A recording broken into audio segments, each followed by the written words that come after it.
Bonjour Claire. Bonjour Laure. Bonjour à tous. Eh bien, nous sommes très contentes de vous retrouver aujourd'hui pour aborder un nouveau thème. Mais avant toute chose, nous souhaiterions vous remercier, vous dire un grand merci pour nous avoir suivis sur notre Instagram et notre page Facebook. Et c'est d'ailleurs grâce à toutes vos questions que nous avons pu développer notre nouvelle vidéo. Alors pour vous remettre en mémoire notre dernier sujet, il s'agissait donc de l'importance de l'amitié chez les ados. Et effectivement, Laure, ce sujet a vraiment fait réagir, car vous avez été nombreux à nous poser plusieurs questions et à attendre certaines réponses de notre part, que nous avons pu faire en individuel par mail, ou même par message sur Messenger, sur Facebook, voire même Instagram. Effectivement, Claire, plein de questions, mais surtout des questions qui étaient des inquiétudes par rapport aux conséquences des mauvaises amitiés. Aussi, nous allons aborder le thème du harcèlement chez les jeunes et surtout ses conséquences. Oh là là, Laure, mais tu as vu tout ce qu'on a à dire quand même sur le sujet, ça va être long une vidéo, les gens vont s'ennuyer. Non, mais t'inquiète pas, Claire, c'est justement pour ça que nous allons faire 2 vidéos. La première vidéo portera sur le harcèlement et elle visera les adolescents. Et dans un second temps, pardon, excuse-moi, je bafouille, nous allons faire une deuxième vidéo qui interpellera les parents. Est-ce que ça te convient ? Ah, comme ça peut être pas trop mal. Alors, le harcèlement, pour que tout le monde soit d'accord et que tout le monde ait la même définition, c'est lorsque quelqu'un est souvent insulté, menacé, que c'est quelque chose de quotidien, une violence répétitive qui est verbale, physique, psychologique, faite par quelqu'un qui a vraiment la volonté de blesser, d'intimider, de faire du mal à l'autre. Et oui, les jeunes, quand on entend cette définition, on sait forcément que cela existe dans vos collèges et vos lycées. D'ailleurs, dans votre classe, il y en a forcément un, car les statistiques nationales nous disent qu'il y en a environ 2 ou 3 par classe. Je te rejoins tout à fait, Laure. Le harcèlement est devenu un fléau chez les jeunes. D'ailleurs, dis-moi, est-ce que tu sais vraiment les raisons ? Alors là, tu vois, Claire, je vais t'en énumérer pas mal. Alors, première chose, ça peut être à cause de l'apparence physique. Alors, par exemple, si t'es trop grand, si t'es trop petit, la couleur de tes cheveux, si t'es roux, si t'es blond, enfin, toutes les choses qui font qu'au niveau de l'apparence physique, on peut être différent. D'accord. Deuxième chose, ça peut être, par exemple, le sexe, l'identité de genre. C'est-à-dire, par exemple, je sais pas, si t'es une fille, un garçon, si t'es un garçon un peu trop efféminé, ou à l'inverse, si t'es une fille avec des attitudes un petit peu trop masculines. Tout est prétexte. Troisième chose, ça peut être un problème, je veux dire, de handicap physique. Je sais pas, moi, par exemple, si t'as, comment te dire, Une jambe en moins ? une jambe, ben ouais, par exemple, pourquoi pas, ça peut être une jambe en moins. Un fauteuil roulant ? Ça peut être un fauteuil roulant, ça peut être Des si tu as des lunettes ? lunettes, mais ça peut être aussi quelque chose, par exemple, du style handicap psychique ou mental. Si C'est t'es quoi ça ? Alors, par exemple, si tu es un peu différent, si tu bégayes, si tu as des problèmes pour écrire, ou des problèmes au niveau de l'expression, tu vois, toutes ces choses qui peuvent D'accord. être. Une autre raison d'être moqué est par exemple d'appartenir à un groupe particulier. Alors je sais pas, je te prends l'exemple d'un groupe baba cool, un groupe punk, un groupe gothique, un groupe sportif, je sais pas moi, les footeux, les rugbyman. Tu vois un petit peu ce que je veux dire, Claire ? Je vois, mais pendant que tu parles, en fait, je réfléchis, je me dis que, vu tout ce que tu viens d'énoncer là, en résumant finalement, c'est que tout peut être source de moquerie, tout est bon pour faire du mal à l'autre du moment qu'on en a pris un pour cible. Eh ouais, tu as complètement compris, quand on a envie de nuire à quelqu'un, tous les prétextes sont bons pour essayer de lui faire du mal. Mais au bout d'un moment, Laure, je me pose la question. Depuis tout à l'heure, tu dis tout est bon pour se moquer, moquerie, mais c'est plus de la moquerie là. Au bout d'un moment, si c'est répétitif comme ça, c'est là qu'on commence à parler de harcèlement. Eh bien ouais, c'est justement là, c'est plus de la moquerie, c'est quand c'est répété, on est réellement dans le harcèlement. Et donc, qu'est-ce qu'on peut faire alors, quand c'est vraiment du harcèlement qui est avéré ?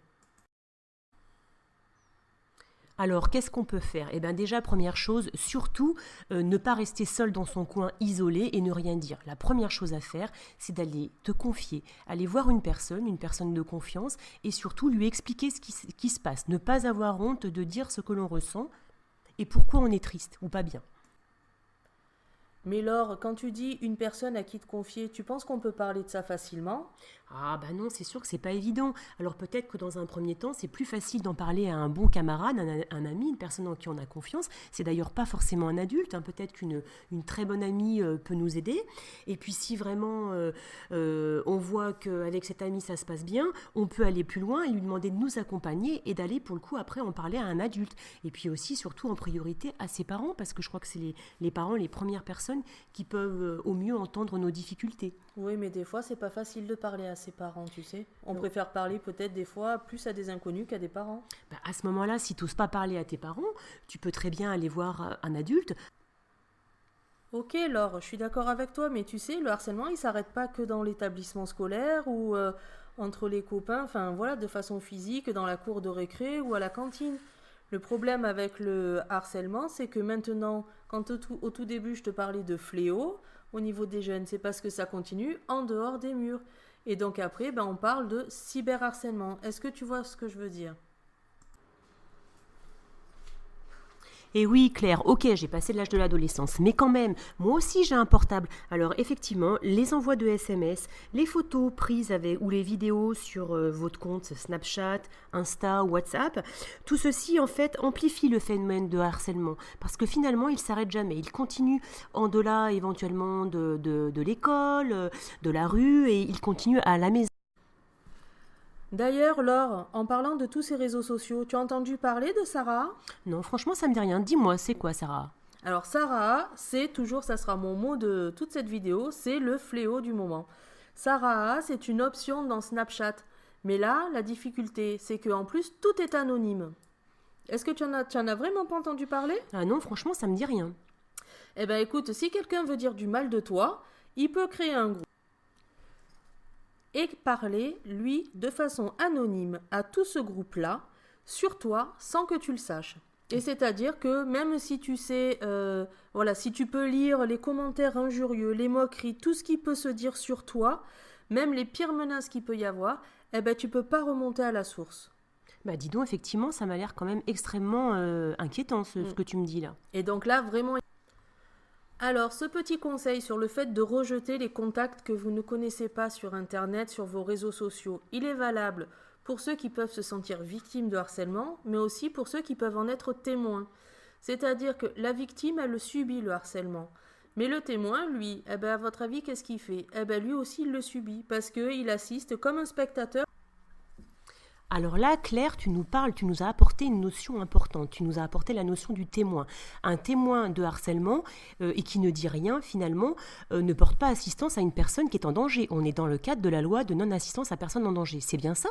C'est ça, car si on ne dit rien, au regard de la loi, c'est qu'on cautionne. Alors, ce qu'il faut savoir aussi, c'est que la loi, elle punit d'emprisonnement, et je crois que c'est 5 années d'emprisonnement, et d'une grosse amende. On te remercie, Laure, pour ce petit rappel à la loi. Mais avant toute chose, il faut penser au copain qui est harcelé au quotidien et les conséquences qu'un témoin muet peut avoir sur lui. Donc la victime a souvent et grandement un manque de confiance en elle. Petit à petit, ce manque de confiance se développe. Et si le témoin reste sans réagir, la victime va avoir l'impression que le témoin finalement cautionne ce que fait le harceleur et par conséquent va le mettre dans le même panier.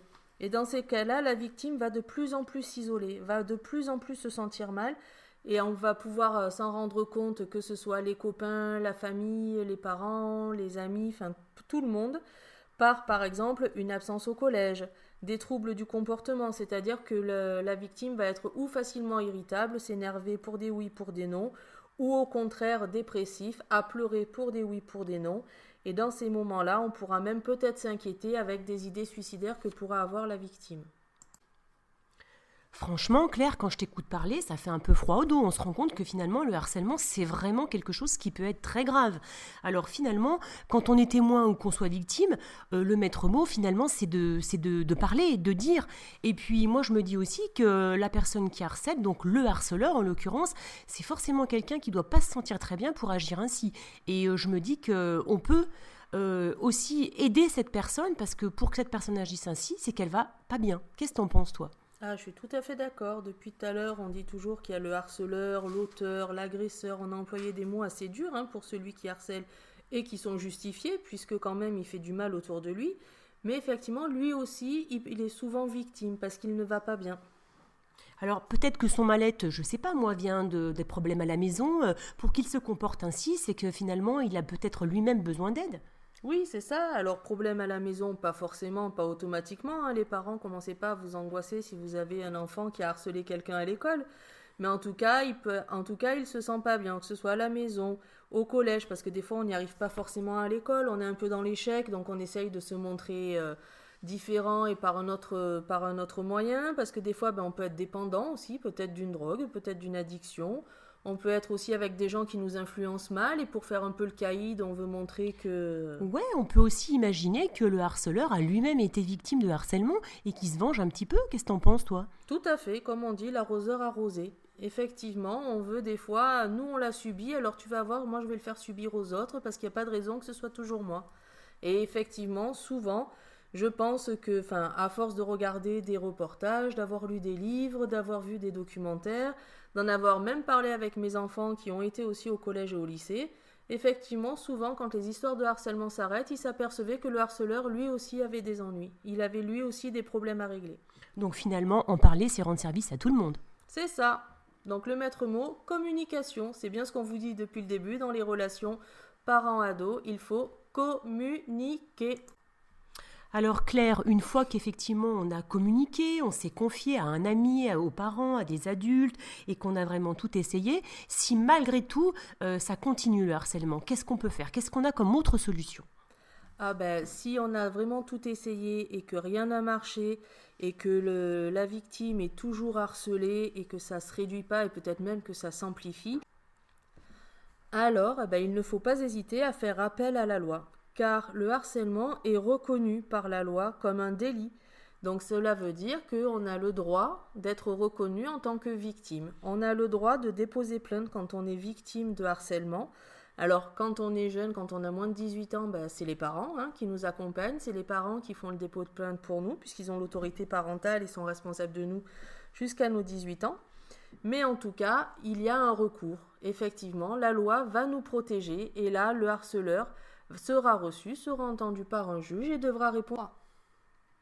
Ah, finalement, Claire, ça me rassure, parce qu'on se rend compte qu'il n'y a pas que des problèmes, il y a toujours des solutions. Donc pour conclure, nous dirons, le harcèlement, c'est pas un jeu. Ne devenez pas le roi du silence. D'en parler, on a tous à y gagner. On vous donne rendez-vous dans notre seconde partie, qui s'adressera plus aux parents, le harcèlement chez nos ados. Sosiment vôtre!